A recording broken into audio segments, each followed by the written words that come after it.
Assalamualaikum warahmatullahi wabarakatuh. Ya teman-teman, bertemu lagi dengan saya Arfan. Nah, di video kali ini teman-teman, saya akan sedikit menjelaskan tentang bagaimana proses dari awal sidang sampai akhirnya sidang, teman-teman ya. Nah, pertama-tama proses sebelum kita sidang, ada beberapa langkah-langkah yang memang perlu kita lakukan sehingga apa yang nantinya kelancaran dalam proses sidang kita, dalam proses menyelesaikan skripsi kita, teman-teman ya. Nah, langkah-langkah yang nanti yang akan saya berikan ini semoga dapat memberikan manfaat terutama bagi yang sedang mengerjakan skripsi ataupun yang sekarang sedang menempuh semester akhir, teman-teman ya. Nah, langkah yang pertama agar kalian cepat sidang ataupun kalian cepat menyelesaikan skripsi, yang pertama yaitu kita harus mempunyai satu niat.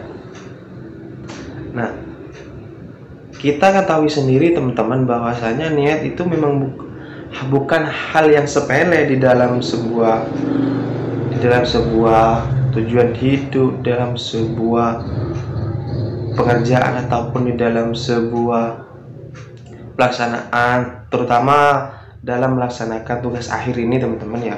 Jadi kalau kita misalnya niat kita berangkat dari rumah ini memang mau kuliah dan kuliah yang secara tepat waktu dan waktu yang tepat, maka niat itu menjadi motivasi kita agar bagaimana skripsi kita ini juga tepat waktu, teman-teman ya. Nah, kan kita ketahui sendiri bahwa di dalam sebuah kampus atau universitas ini mempunyai semester maksimal. Contohnya di kampus kita, kampus saya pribadi, ini maksimal itu kalau yang tahun kemarin ini masih 14 semester.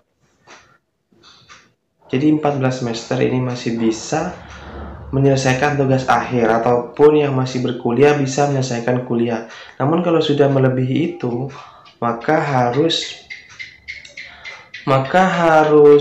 ya dia itu di DO atau di drop out, teman-teman ya, atau dikeluarkan. Nah, yang kedua teman-teman, tips yang kedua agar skripsi teman-teman ini cepat selesai ataupun cepat menyelesaikan sidangnya, yaitu perbanyaklah relasi terutama di lingkaran atau di lingkungan kampus, teman-teman ya.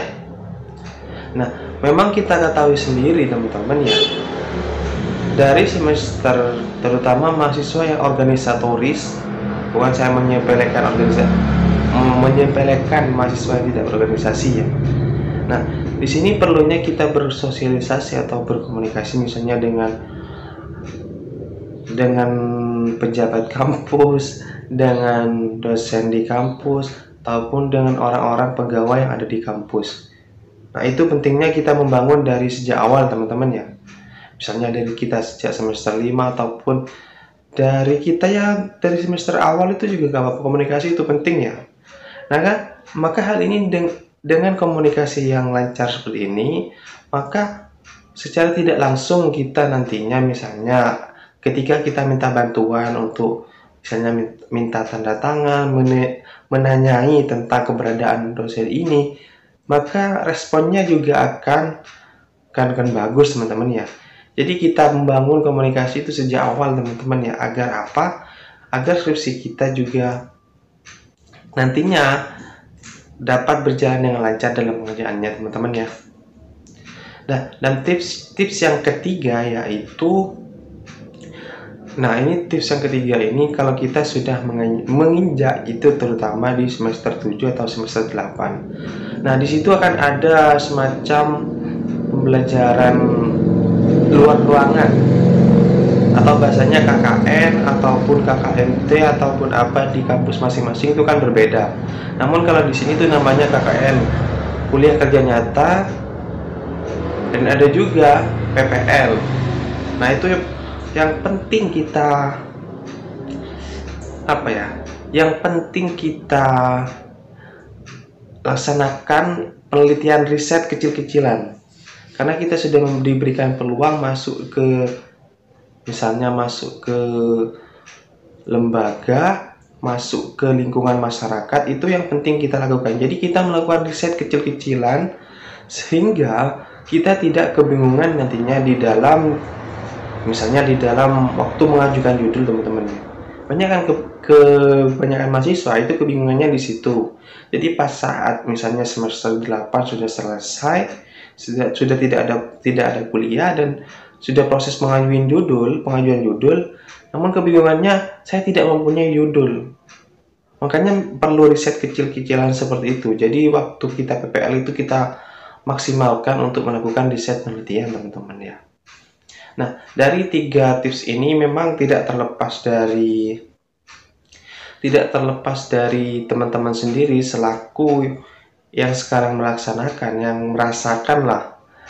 Ya, sekedar sharing dari saya saja karena tidak ada salahnya kita berbagi pengetahuan dan berbagi pengalaman, teman-teman ya.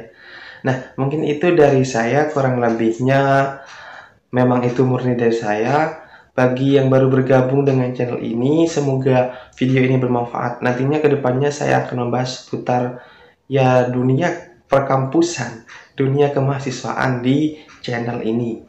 Yuk, terus pantengin channel ini, jangan lupa tekan tombol like, subscribe, dan juga komen video-video saya sebelumnya. Ya, wassalamualaikum warahmatullahi wabarakatuh.